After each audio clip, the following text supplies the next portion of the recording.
My name is Megan Nye, and planning Disney trips has been my hobby for 10 years. I have planned trips for friends and family, and people always ask me for advice. So I would really like to be able to start making money as a Disney vacation planner to help pay for my trips and pay for my Disney addiction. So last year, my family decided to become annual pass holders because we were going so frequently. It really became a good deal for us. What I've learned is that people who go to Disney and don't have the most magical time tend to have not planned very well. Planning a Disney trip is the most important factor. You can't just wing it. It's not going to work, and you're going to be annoyed by long waits and not getting the right dining plan and the right dining reservations that you are hoping for.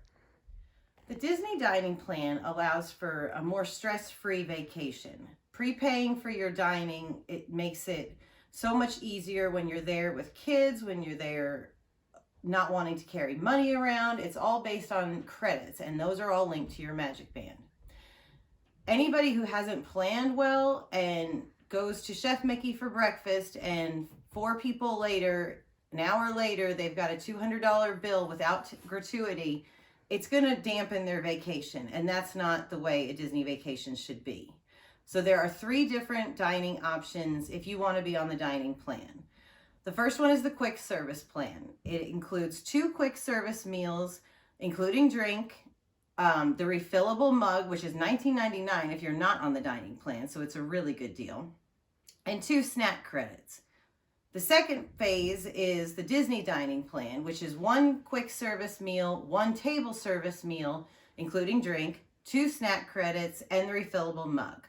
Then the most meal that you can get is the deluxe dining plan, which includes any combination for 3 meals a day of table service, quick service. It includes drinks.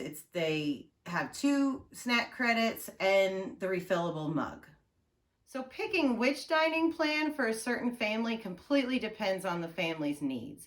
If they don't want to be tied down to any kind of reservation, then the quick service would be the way to go, where they can just grab a bite to eat and stay at the parks, focus on the rides, anything like that. If you're a family that wants to take a break and have at least 1 character meal a day or 1 fancy dinner a day, I would recommend the Disney dining plan. If you're a foodie and enjoying meals is one of your favorite parts of vacation, then you would have the full flexibility of the deluxe dining plan. There are a few things that everyone needs to remember when dealing with the Disney dining plan. First of all, gratuities are not included except for a select number of Disney dining shows, some restaurants, but most of the time for a table service, you need to budget. If you're a family of 4, we budget between $20 to $25 per table service. That does not become a surprise at the end of our trip added on our bill. Number 2, reservations are incredibly important. You can begin making your dining reservations 180 days prior to the first day of your trip. If you can also make them throughout the length of your stay, if you're staying at an on-property resort. So the hardest reservations, you should work from the last day of your trip backwards. If you're trying to get Cinderella's Royal Table, Be Our Guest, Storybook Forest, any of those hard ones, start at the end of your trip and work backwards. It really does matter if you need to set the alarm, get up, or you have to have a good stuff. It was funny because my brother and his wife were on a trip that I had planned for them, and he could not wrap his head around the fact that reservations were 6 months in advance. He even asked the couple sitting next to him, "When did you make these reservations?" And they joked, and she said, "Last June." And he finally understood that reservations are incredibly important. Number 3, maximizing snack credits is incredibly important. A snack credit can be valued as high as $7 or as little as $2, and you want to get the most for your money. A Mickey pretzel is $7, where a popcorn refill is only $2. It would be better to pay out of pocket for a $2 popcorn refill and save your snack credit for something that could almost be a meal. The Mickey pretzels are enormous. Many of the snack credits can be used during the Food and Wine Festival at Epcot. That is a great way to use your snack credits. It's fun to taste your way around the world. Then at the end of your trip, if you're on your last night and you realize that you still have 6 credits left or anything like that between your family, Go to a gift shop. You can get lots of souvenirs to take home. They have bags of popcorn, candy, lots of things that are considered snack credits, and they become great souvenirs. One other thing I wanted to mention is how well Disney handles anybody with an allergy towards any kind of food or illness. My niece is celiac. My nephew is a type 1 diabetic.